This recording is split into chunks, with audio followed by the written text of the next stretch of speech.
One of my deepest desires is to see people experience the fulfillment and growth that comes through healthy relationships. We're wired for relationships, so tune in and join with me as I explore and discuss tools for healthy relationships every Monday, 12:15 p.m. on Isaac 98.1 FM.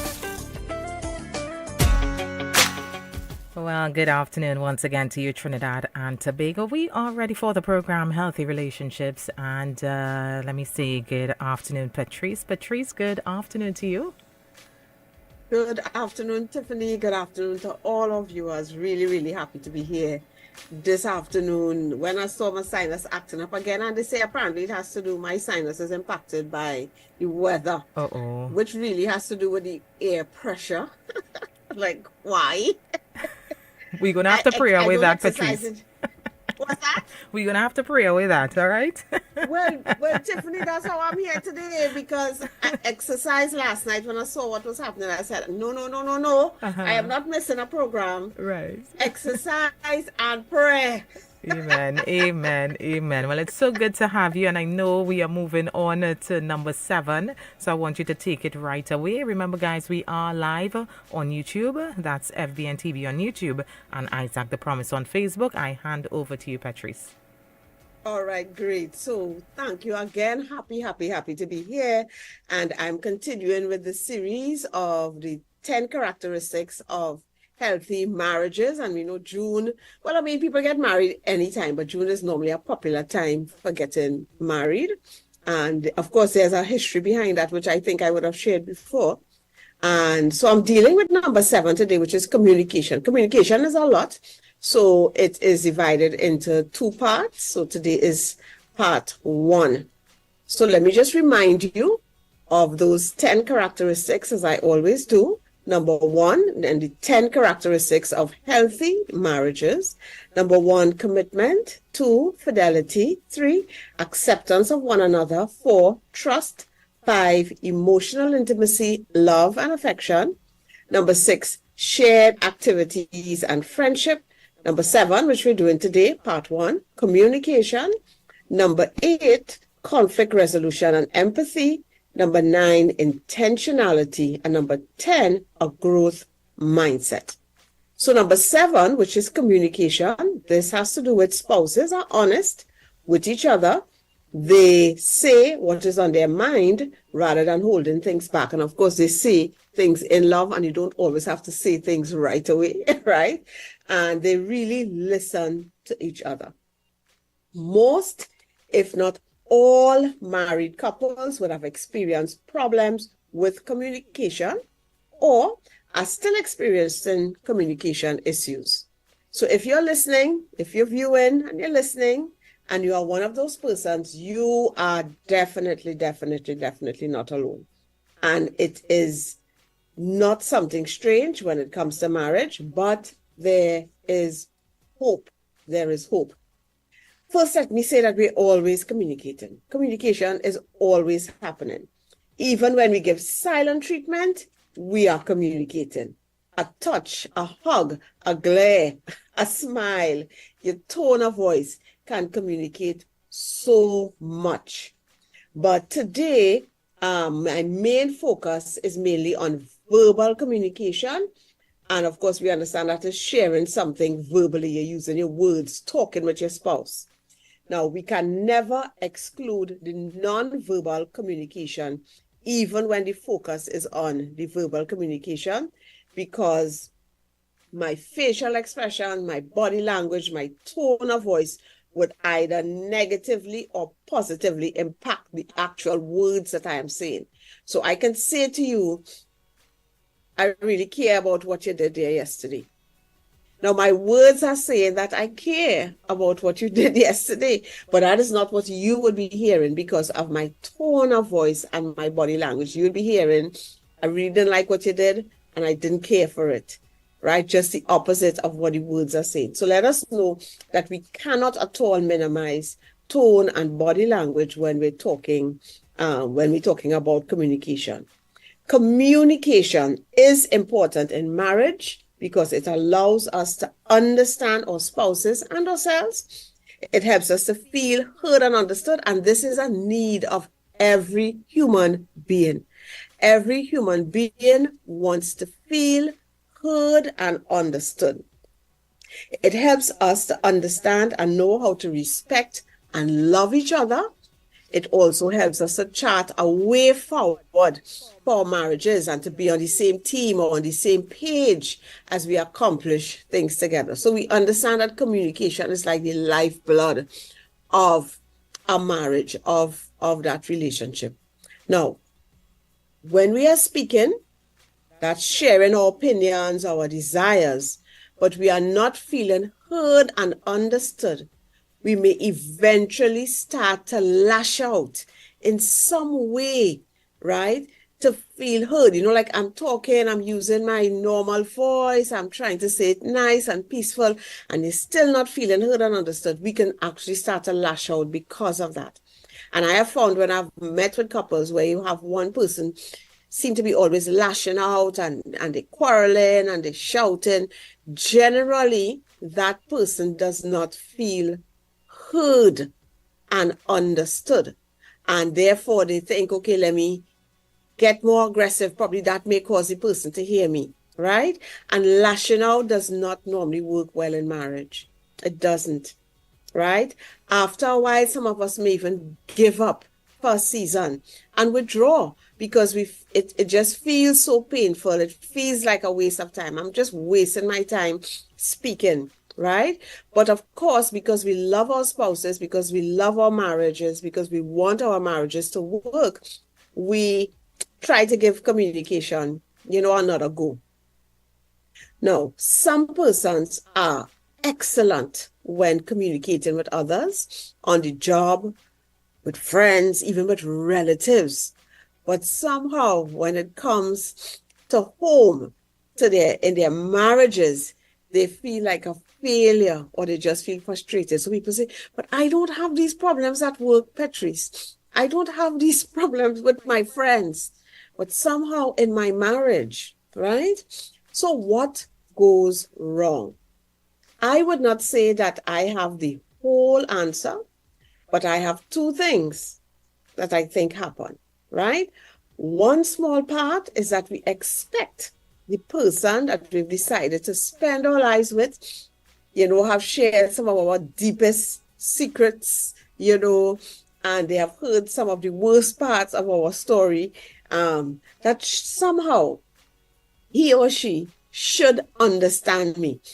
It should be easy for us to have a healthy communication. And another is that we learn a lot about communication from the family in which, or the families in which we grew up, right? And a lot of times we take, and most times I think unconsciously, some of those patterns and those lessons that we would have learned from our family of origin into our marriage. So we would have seen silent treatment and now we do it. We would have not spoken about emotions. Now in our marriages, it's hard for us to speak about emotions. We would have seen, parents or a parent quarreling or raising their voice, and now we do it. So the expectation, because we're so close and we know each other, we have an expectation. We should be able to do this. This should be easy. I love him. I love her. This should be easy. And then we also have to understand that early wiring, that early understanding of what communication is and it looks like from our family of origin, we could bring into our marriages some very destructive behaviors, right? And in work, so say, Petreece, this doesn't happen to me at work. In work, we make an effort to listen. Sometimes even with our friends, we make an effort to listen. We share in ways where we do not leave room for assumptions. We repeat ourselves if we have to. Yeah, we smile and speak calmly, even when we want to shout, right? We ask for what we want. But when we are with our spouses, all of those rules sometimes just go out the window because there's this expectation. He should understand me. She should understand me. This should be this hard. This should be easy. And most times it's not. No, now it does get easier with time as we, the husband, the wife, commit ourselves to healthy practices. So it will get easier in time, right? Over time. But we have to put in the work. We have to be intentional about it. Communication is a team effort where both spouses have to do their part in making communication healthy. As a husband and a wife, you have to be intentional, especially at the start of your marriage, to develop healthy habits that make communication effective. This is very important. You're starting off a marriage, try and get what are those healthy things that we need to do that eventually will become second nature because we have practiced it. It becomes second nature that can lay that healthy foundation of communication in our marriage. And even if you've been married many years, the good thing about human beings is that we can change if we want to. The good thing about human beings is that we can learn if we want to, right? So we could start at any point in our marriage to make communication healthier, but we understand this is a team effort because I'm not communicating with myself. I'm communicating with my partner, with my spouse. So both of us must be willing to put in the effort. But sometimes just one person making that change, just one person deciding to do things differently could affect the team in a very healthy way. So even if my husband, my wife is not willing to start these tips, some things that I'm sharing here, you can start. You can start and hopefully see a difference because you have decided to make a change, right? And we know we get God in there and we pray for his grace as we go along, right? So what are the things we need to do? So I'm sharing 6 areas that we need to consider, but with time, in terms of the time that I have today, I believe, only be able to get through 3 of them because I really want to spend some time on that 3rd area, which has to do with soften your startup. Now, the first area that's very important, we're looking at communicating, is to treat your spouse with love and respect. Acknowledging when we have wronged each other, repenting and making a conscious effort to change. What a very strange place to start if we're speaking about communication. A lot of times in marriages, one or both parties are emotionally hurt and not being acknowledged. This hurt is not being acknowledged or addressed. And as a result, communication is affected. So communication, we see it here as a leaf. The root of the matter is that we have a lot of unresolved issues and people are feeling resentful, right? So the tone gets colder. One becomes less patient and even take every word to heart. So, a lot of times in communication, you know the person's heart. And because you know the person's heart, certain things you just let it drop. You know what they mean. They could be grumpy sometimes. Sometimes they could say a little off something and you don't take it to heart. But when there is a lack of love or respect in the marriage, right? We could start now taking everything that is said to heart, right? So that in their hearts, what the spouses are saying, right? I don't want to communicate with someone who doesn't understand me. I don't want to communicate with someone who doesn't seem to care about my feelings and my needs and my desires, right? I don't want to communicate with someone who can hurt me like that and not acknowledge it or even be dismissive about it or even, minimize the hurt. So there is a communication problem because of a lack of empathy, because of a lack of care and concern, because the people are not forgiving and repenting and changing, right? So in a situation like this, a couple needs to begin to work on the pain and work on treating each other with greater love and respect. The couple has to stop and empathize with each other, repent and forgive so that it can connect again, not just superficially. So when we step out the door, everybody see us as the best couple. You know, when we step into a church building, you know, everybody see us as the best couple. But it's very superficial because when we get back home, we're not speaking. We hardly talking. We're not connecting on an intimate level, in a healthy, intimate way.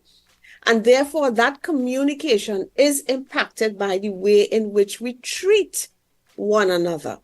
And therefore, that has to be addressed.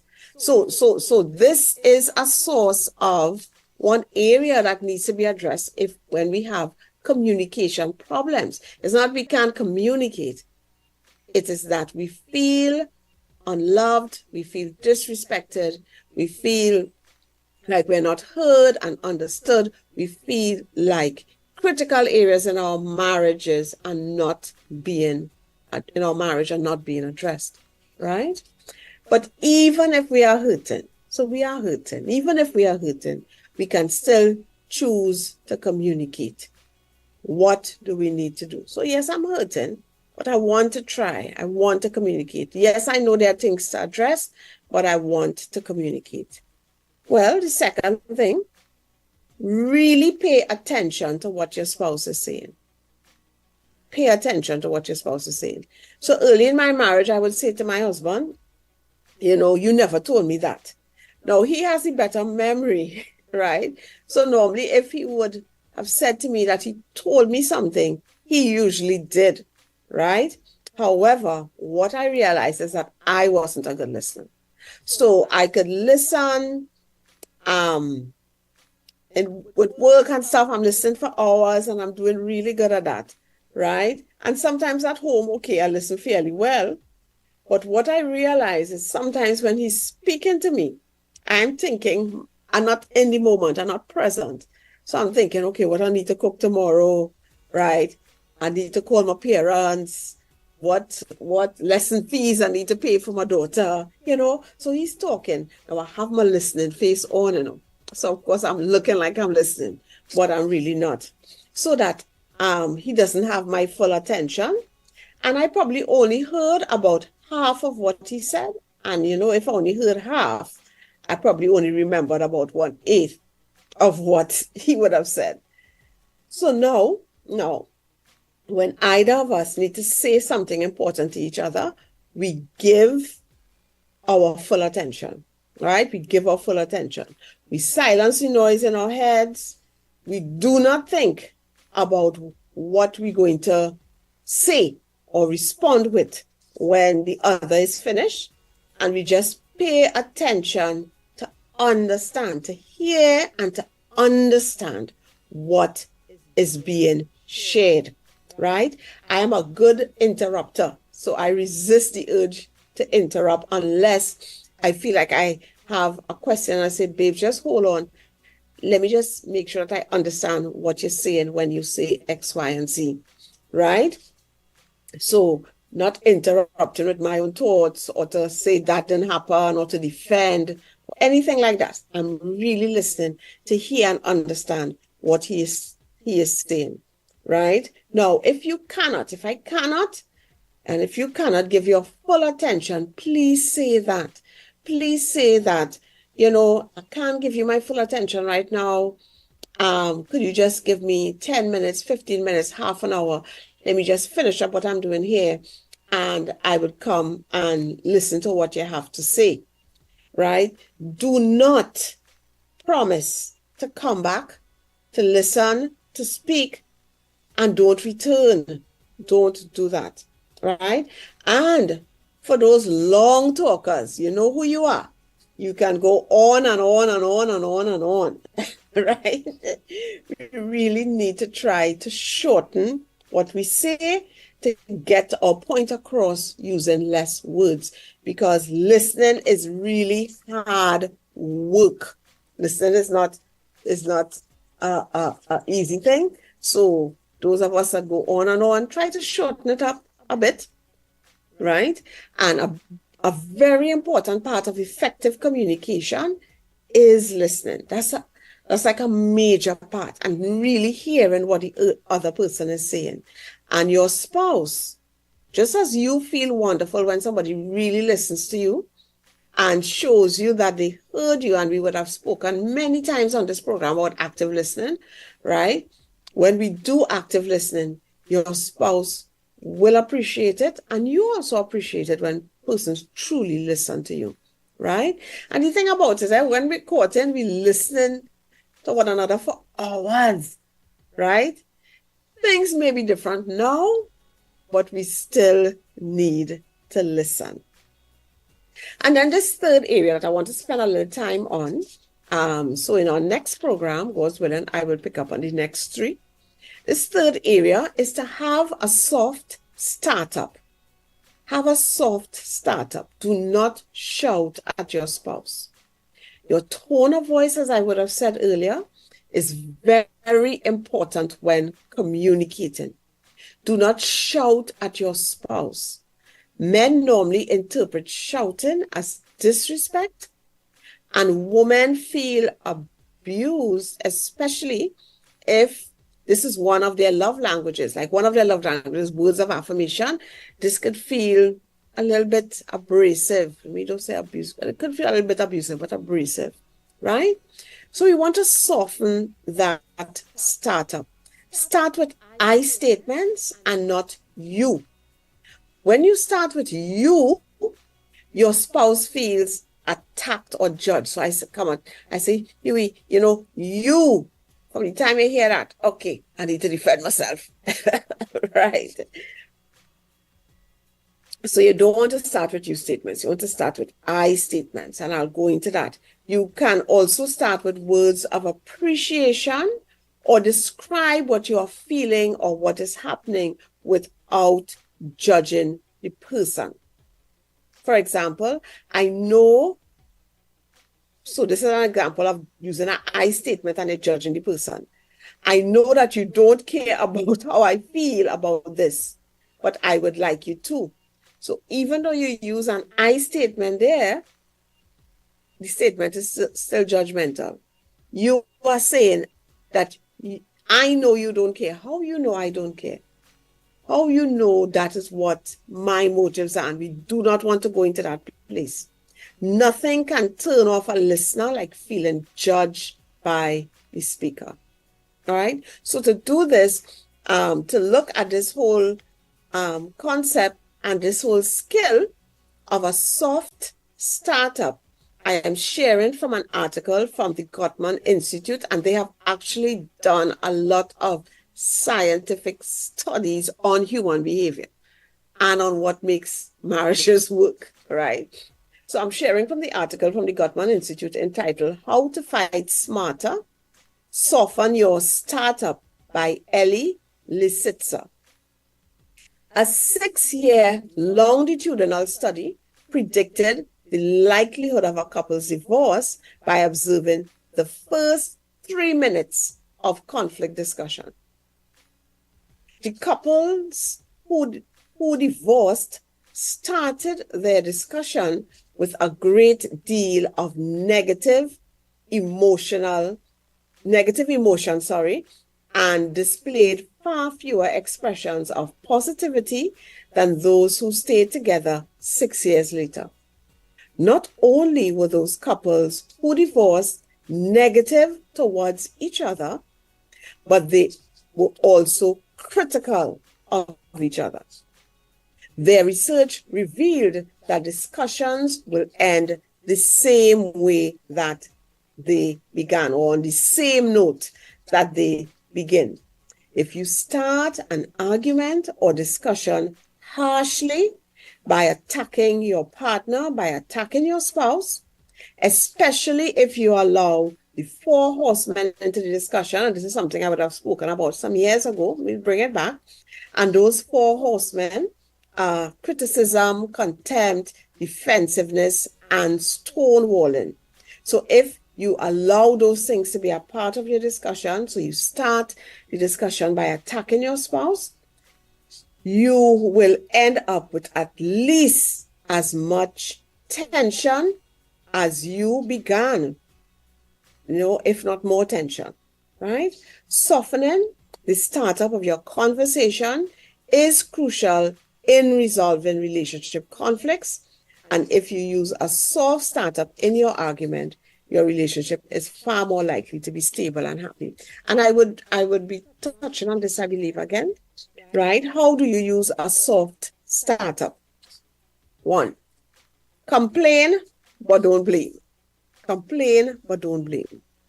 No matter how at fault you feel your spouse is, approaching them with criticism and accusations is obviously not productive. And I think all of us know that and we can understand that. What is not obvious, however, are the little things that we might say in an argument with our partner that make them feel criticized or blamed. And of course, we could always start with body language here. So, and sometimes we're not even conscious that we're doing it. Like I've had to tell people, you're rolling your eye. And people say, yes, I tell her that she rolls her eyes.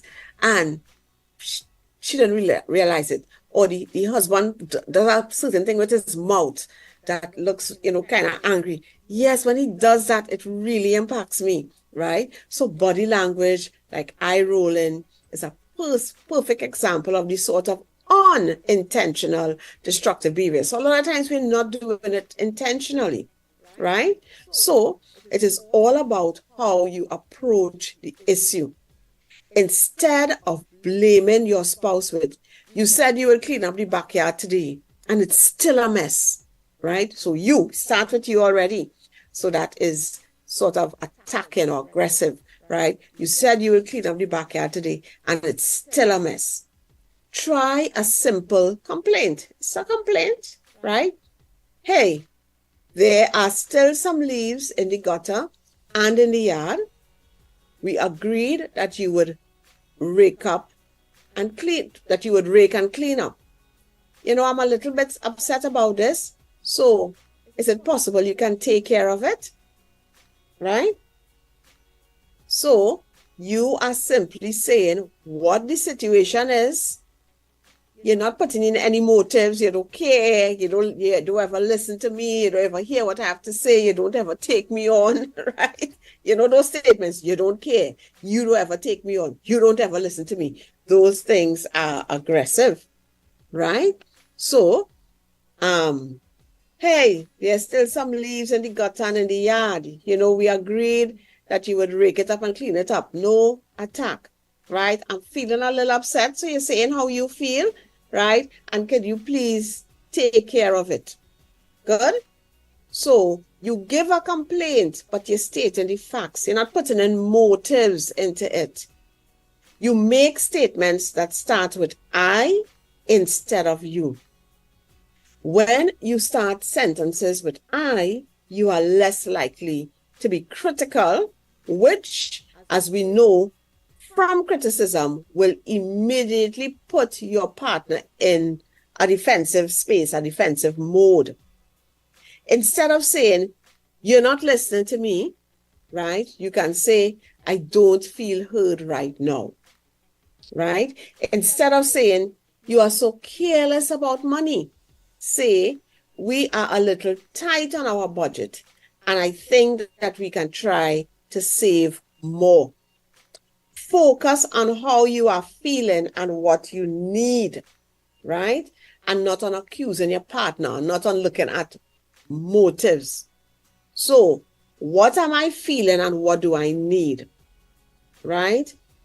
Focus on that. Both of you will stand to gain something from the conversation, and you will likely feel that you are hearing and understanding each other more. And one very important point, using an I statement is not an excuse to say something like, I feel like you never listen to me, which I would have given another example. That is still a harsh startup, and that is still about you accusing your spouse, and you are still using you. Remember to stick with purely I statements as much as possible. So what you are doing, you are saying how you feel, right? And what you need. So this is what I feel. This is what I need. So you're keeping it into I. You're not going into you, and you're not judging motives, right? Describe what is happening, but do not evaluate or judge. So this is the whole soft startup. Instead of accusing or blaming your partner, simply describe what you see and feel in the situation. Instead of attacking with accusations such as, you never watched the baby, try saying, I seem to be the only one chasing after the baby today. You're just saying, this is the facts. This is how you feel in the situation, right? Instead of counterattacking and lashing out at you, your spouse is more likely to consider your point of view and what you need. And they will likely try harder to deliver the results you are hoping for in this approach. Be clear. No matter how long you've been together with your spouse and how well they know you, you cannot expect them to read your mind. So you need to make sure that you're expressing your needs in a positive way. So don't think she's seeing and she would know what to do. And because she doesn't, I lash out in anger. Or he is seeing and he should see what to do. I should not have to tell him this. No, you need to. And you express what you're feeling and what you need. No accusation, no judging, right? Be polite and appreciative. Just because you may be, feeling a pain with respect to your spouse, or even in some kind of conflict, with your spouse, it doesn't mean that your respect and affection and love for them has to diminish. Adding a phrase such as please and I appreciate it can be helpful for maintaining warmth and emotional connection during a difficult conversation, which of course is exactly when you need it the most. Remember, during conflict, to keep up that 5-to-1 ratio of positive to negative interactions, right? And that's a really good rule of thumb for expressing appreciation and keeping a positive attitude, even in the middle of an argument. The next one, and we're still looking at softened startup. Do not store things up, right? We have all been there, exhausted and overwhelmed, feeling like we're drowning in a sea of problems. And one issue just keeps leading to another. We bottle up our emotions, our feelings, our needs. And suddenly we find ourselves bringing up a laundry list of problems we never intended to broach, which all somehow, of course, feels related. In our mind, it's all feels related. Oh my gosh. Generally, that list of issues brought up in such conversations would not feel related to your partner at all, right?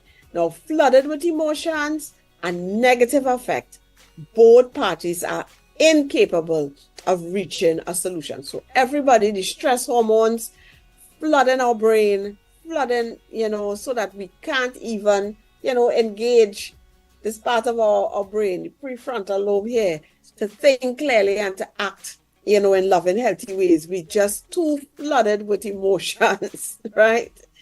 And we can't reach it, and we're incapable of reaching a resolution. Do not put off bringing up an issue with your spouse, and your conflict discussions will be far more productive.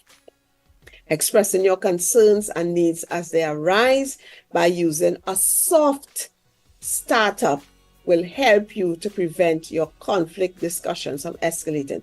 So there's something that you want done. We spoke about it. She promised to do it. He promised to do it. And you simply say, love, remember we discussed doing so and so and so. could you tell me when you able to get it done? I really appreciate the efforts you made in the past. Something like that. Not going at, I know you don't care about me because you promised me and you didn't do it. Right? What if a soft startup does not work?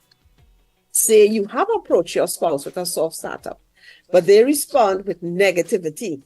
Maybe they immediately go on the defensive or blame you or counterattack, even though you did not attack them. What do you do? When faced with such negativity, you can try saying something like, I am not trying to criticize you here or to put you down.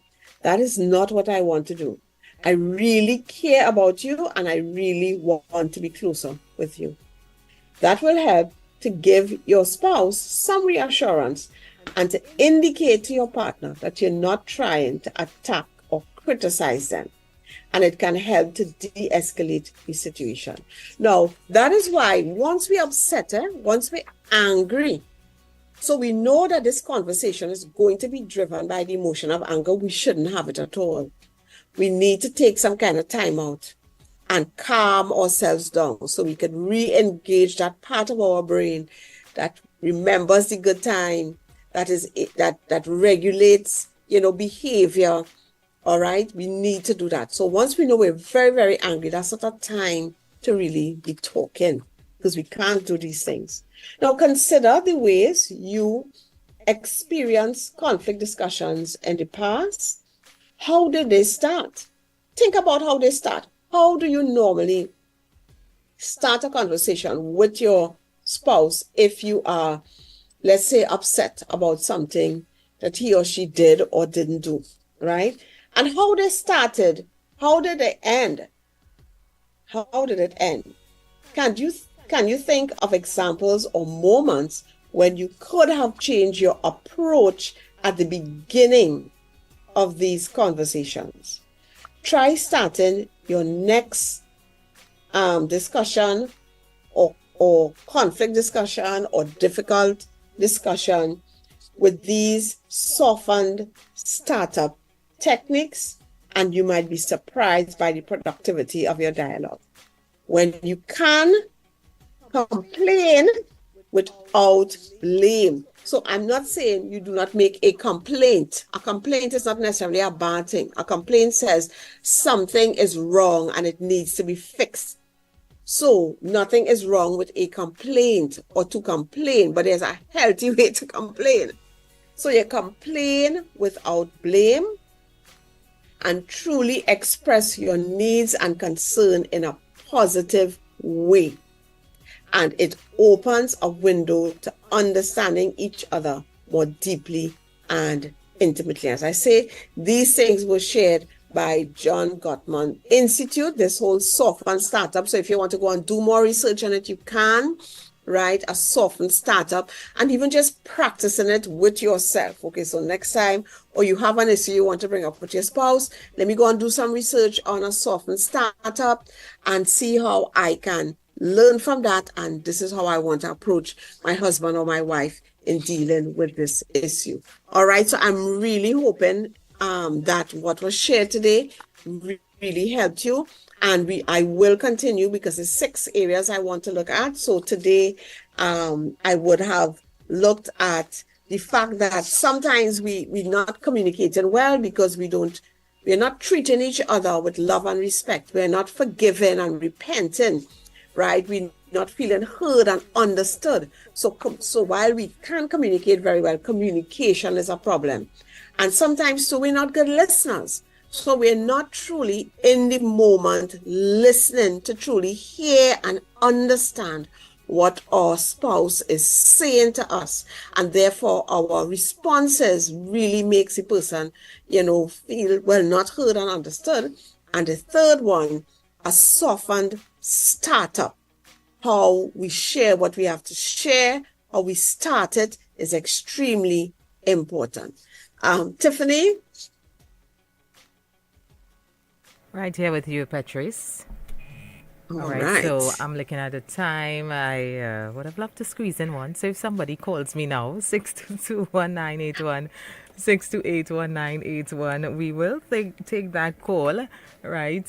But in the meantime, Petreece, I'll just share your WhatsApp. It's a message Sure. only number. The number is 329-7383. You can send a WhatsApp to Petreece there, and she's gonna answer you. Let me just check to see if there's anything on the WhatsApp board in the meantime. All right, so 6221981. We'll squeeze in one call if you do so now at this time. I'm not seeing anyone calling me. All right, and we're counting down the time. But Petreece, I want to say thank you so very much. Thank you so very much once again for coming on and sharing your knowledge with us. Guys, don't forget you can go back and look at these videos, share it with someone. And they can be found on FBN TV, that's on YouTube, and Isaac the Promise on Facebook. But Petreece, this time I want to say thank you. Have a blessed and wonderful week ahead of you. And until next time, we're going to go on to number 8. Or are we doing a part 2? A part 2. Part 2. Part 2, yes. Right. So part 2 is definitely needed. All right, guys. So make sure you tune in and log on to Healthy Relationships with Petreece Cuffie, counselor and trainer. Thank you so very much, Petreece. Have a blessed one. You're welcome. God Same bless to you. Bye-bye. And until again. All righty. Thank you.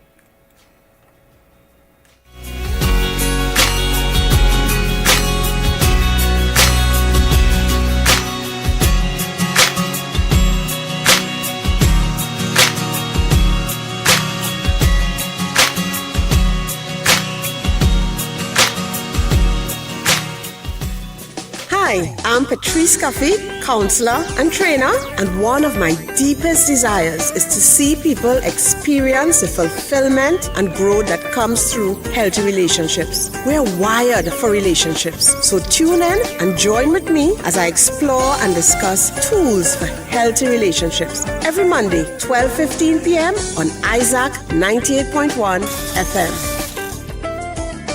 Isaac 98.1 FM.